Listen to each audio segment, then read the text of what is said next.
নমস্কার বন্ধুরা, বাঙালি food cooking চ্যানেলে আপনাদের স্বাগতম। আমি আজকে বানাবো লাউয়ের টক। এই লাউয়ের টক আমি কিভাবে বানাবো সেটাই আমি আপনাদের সাথে শেয়ার করব। অনেকেই তো অনেক যে দেখুন, এখানে আমি নিয়ে নিচ্ছি তেঁতুল, আর এখানে আছে আমি আগে থেকেই আম ধুয়ে ভালো করে কেটে আমি এভাবে ঝুরঝুরি করে কেটে রোদে শুকিয়ে রেখেছিলাম।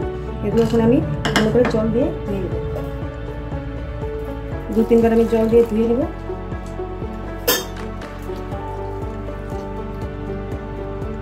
ধোয়া হয়ে গেছে, এখন আমি অল্প জল দিয়ে এটাকে ভিজিয়ে রাখবো।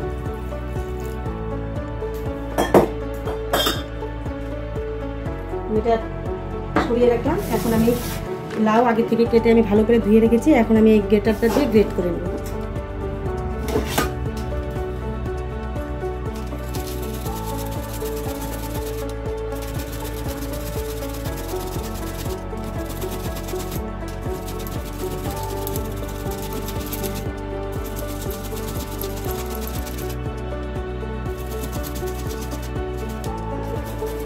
দেখুন বন্ধুরা, এইভাবে আপনারা গ্রেটার দিয়ে গ্রেট করে নেবেন। আমি সব লাউগুলো এখন গ্রেটার দিয়ে গ্রেট করে নেব।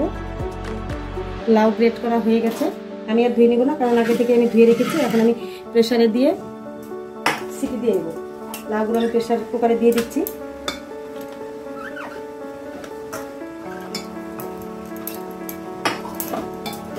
দিয়ে দিচ্ছি অল্প করে জল, বেশি দেবো না, পরিমাণ মতো জল অল্প। এখন আমি ওভেনে বসিয়ে দেবো।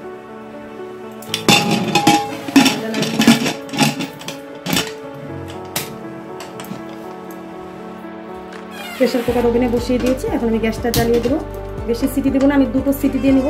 2টো সিটি দিলেই লাউ সেদ্ধ হয়ে যাবে। 2টো সিটি দেওয়ার পর আমি এইভাবে গ্যাসটাকে অফ করে প্রেসার কুকারটাকে আমি এইভাবে 2 মিনিট রেখে দেবো।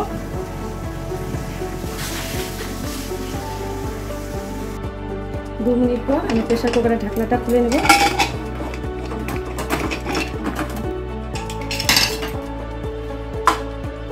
দেখুন বন্ধুরা, লাউ সেদ্ধ হয়ে গেছে। এখন আমি একটা পাত্রে নামিয়ে নেব। লাউ আমি একটা পাত্রে নামিয়ে নিয়েছি। এই যে দেখুন, জল অনেকটা ছিল, আমি অল্প ফেলে দিয়েছি আর কিছুটা রেখেছি। এখন আমি ওভেনে কড়াইটা বসিয়ে দিয়েছি। কড়াই গরম হয়ে গেছে। এখন আমি দিয়ে দেবো অল্প করে সাদা তেল।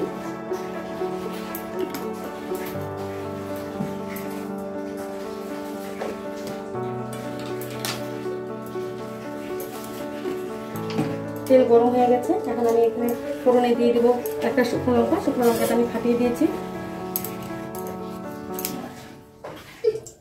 দিয়ে দিচ্ছি একটা তেজপাতা। তেজপাতাটা আমি ছেড়ে দিয়েছি। দিয়ে দিচ্ছি অল্প করে মৌরি,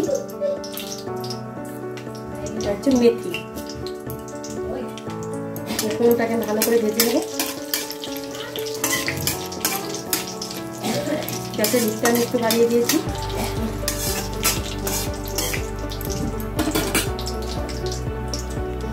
দিয়ে দিচ্ছি একটা কাঁচা লঙ্কা। কাঁচা লঙ্কাটা আমি ফাটিয়ে দিয়েছি।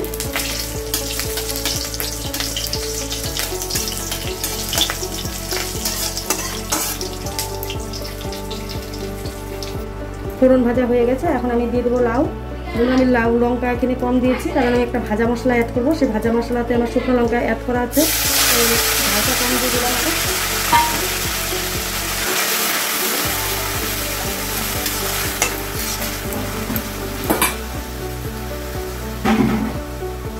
দিয়ে দিচ্ছি 1/2 চামচ লবণ, আর অল্প করে হলুদ গুঁড়ো। ভালো করে আমি লাউর সাথে মিশিয়ে নেব। এখন আমি গ্যাসের হিটটা বাড়িয়ে দিয়েছি।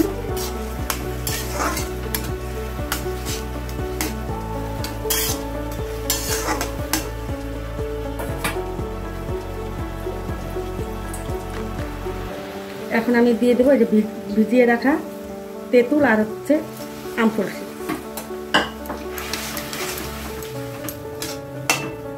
আমি এখানে জল অ্যাড করিনি, কারণ লাউ আগে থেকে জল ছিল। এখন আমি একটা পাত্র দিয়ে ঢেকে দেবো।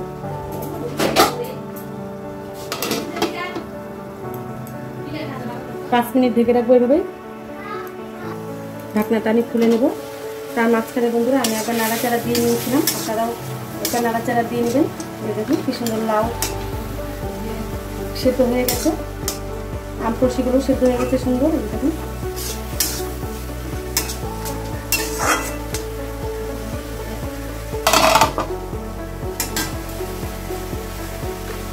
এখন আমি দিয়ে দিব এখানে গুড়। আপনারা চাইলে এখানে চিনিও অ্যাড করতে পারেন, আমি এটা গুড় দিয়ে বানাচ্ছি। একটা পরিমাণ মতো দিয়ে দেবেন মিষ্টিটা, যে যেরকম খান সেই হিসাবে মিষ্টিটা দিয়ে নেবেন।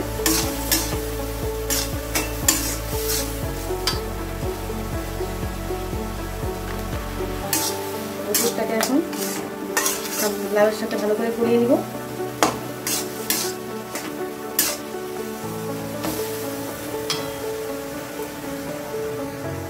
দেখুন বন্ধুরা মুখগুলো গলে গেছে, এখন আমি অল্প ভেজে দেবো। ভাজা ভাজা করে আমি বেশি জল দেবো না, অল্প করে জল দিয়ে দেবো। এখন আমি দিয়ে দেবো অল্প করে জল দিয়ে আমি একটু ফুটিয়ে নামিয়ে নেব। আমি বেশি পাতলাও করবো না, বেশি ঘনও করবো না, মিডিয়াম থাকে।